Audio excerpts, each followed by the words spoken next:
Alors, où allons-nous? En fait, faut savoir qu'on est parti, on sait pas où on va. Mais c'est génial ça. On fait au jour le jour. Et ben c'est génial. C'est ça la vie. Ouais. Et ben, tu sais quoi? On part sur Chamalières, Col Moreno, et puis après on redescendra. Oui, tu as dû le comprendre, nous n'avions rien de prévu. Pas d'itinéraire, pas de roadbook, pas de traces GPS. Nous avions juste quelques jours devant nous et l'opportunité de rouler. Et tu vas voir que tu n'as pas besoin de programmer quoi que ce soit pour pouvoir partir à l'aventure.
Tu pouvais te douter qu'on n'allait pas faire dans la simplicité et que ça allait arriver. Je crois que nous n'irons pas plus loin. Bah, le col était fermé quand même à l'origine. Après, on peut chaîner le CB. Non, ce serait pas raisonnable. Après, il faut monter haut, quoi. Bah là, on est en bas, c'est déjà ça là. Enfin, comme tu veux, on peut finir, ça revient. Non, mais il reste 4 km, gros. Si c'est de la glace comme ça, là, on va faire demi-tour, c'est plus raisonnable. Pour cette fois-ci, nous avons laissé notre ego de côté et avons décidé de rebrosser le chemin, faire demi-tour. Ouais, tu t'en doutais, c'était la finalité. Après, c'était pas le but de notre sortie, on n'avait pas forcément envie de se mettre dans une galère pas possible. Quoiqu'avec le Transalp, on aurait peut-être tenté. Avec un CB500 en pneus slick, la route, c'est quand même un peu plus agréable.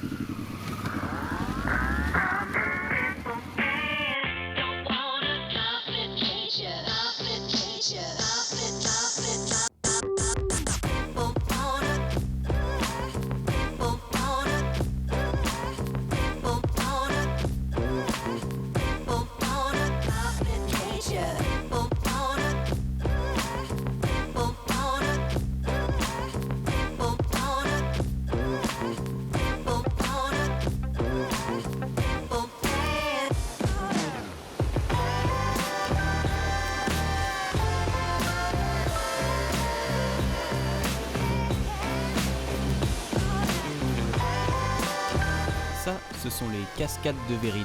Et tu vois que même en roulant, on arrive à faire un petit peu de tourisme. Ce qui est casse-couille pour les visites touristiques en moto, c'est que t'es équipé comme Jaja. Et pour marcher, bah c'est chiant. Mais c'est pas mal. On a vu qu'on était pas très loin du Puy-Marie. Tiens, si on essayait. Bon, cette fois, on n'a même pas essayé de passer, puisque de toute façon, dès le pied du panneau, on pouvait plus. On en a profité pour faire une petite pause pour manger une crêpe au Cantal. Oui, on était quand même au pays du Cantal, donc ça serait bête de ne pas en profiter. Puis nous avons continué notre route, direction les gorges de la Dordogne.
commençait à se faire tard et l'heure du couvre-feu approche.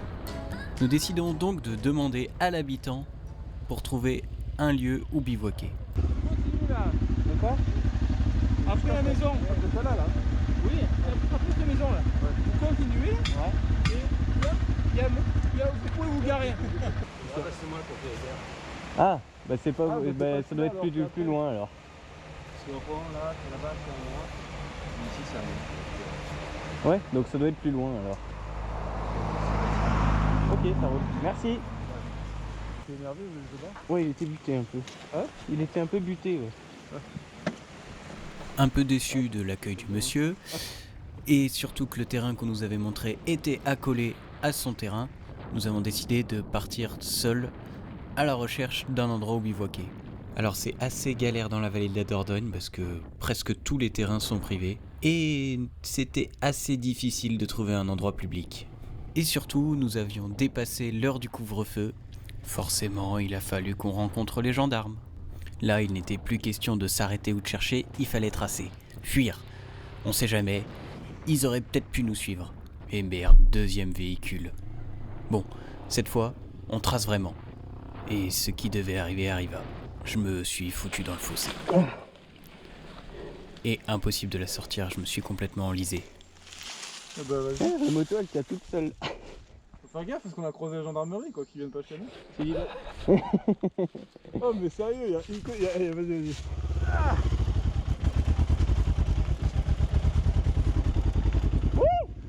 C'est vrai que ce genre de chemin fermé par un arbre couché, je pense que pour bivouaquer, on va être tranquille.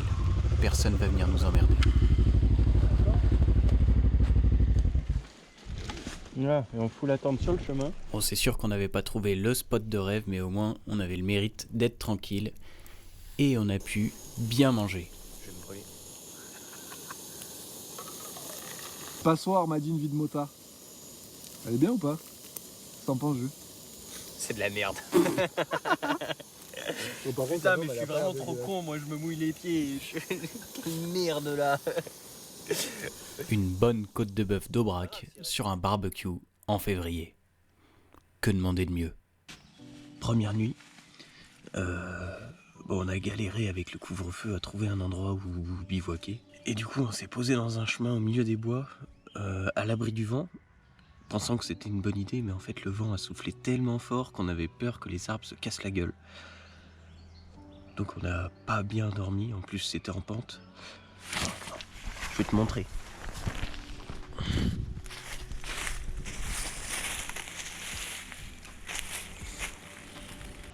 On va trouver mieux cette nuit, je pense.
Pour le rythme, nous pouvons dire que nous avions un rythme dynamique, mais sécuritaire. Ah oui, j'ai oublié de vous expliquer. En fait, on est parti direction Rocamadour. Tu connais pas Rocamadour ? Je vais te montrer. Rocamadour, c'est une cité médiévale dans le département du Lot. Ça appartient d'ailleurs à la petite région touristique de la vallée de la Dordogne. C'est une cité médiévale accrochée sur une falaise de 150 mètres qui date de plus de 1000 ans. Alors oui, accroche-toi, ça donne le vertige.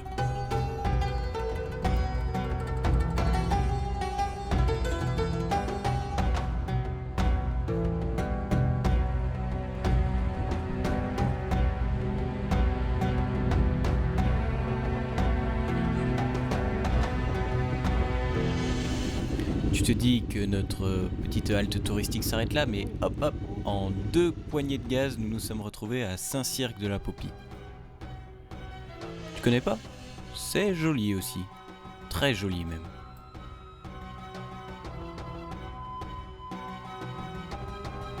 Puis nous avons repris la route, sans but, à errer au centre de la France. Comme c'est dans l'erreur qu'on se construit, cette fois-ci nous avons pris le temps de chercher un bivouac sympa. Je vais vous faire un petit résumé de la journée.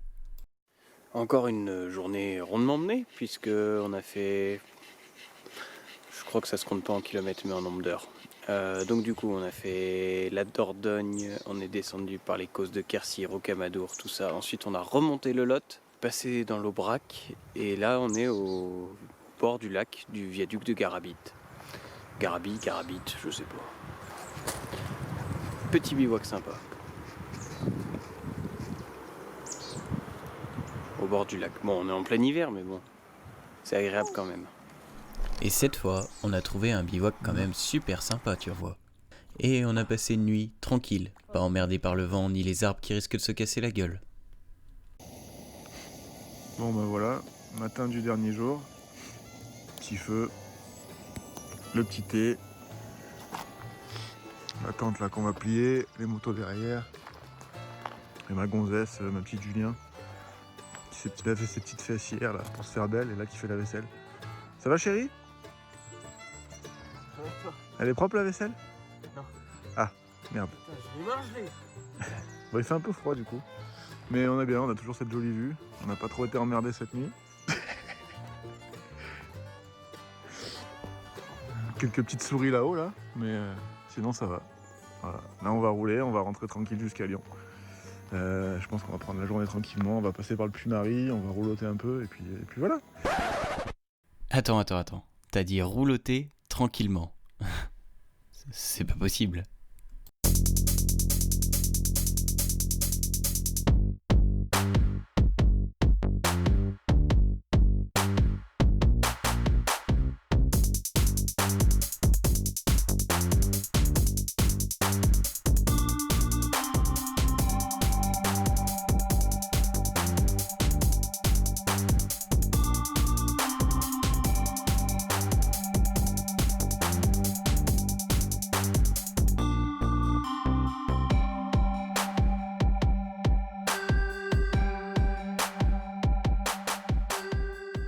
Bon, tu l'as compris, on n'a pas mis très longtemps pour rentrer à la maison.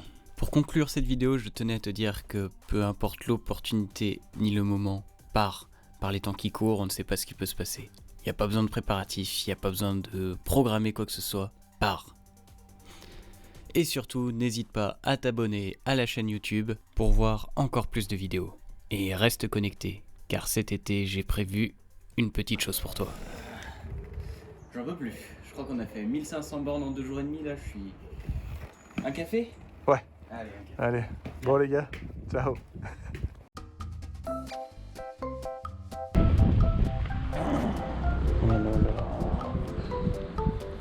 Et là, du coup, faut faire quoi? Faut le resserrer. Juste là? Ouais. Normal que ce soit chinois ça? Ouais.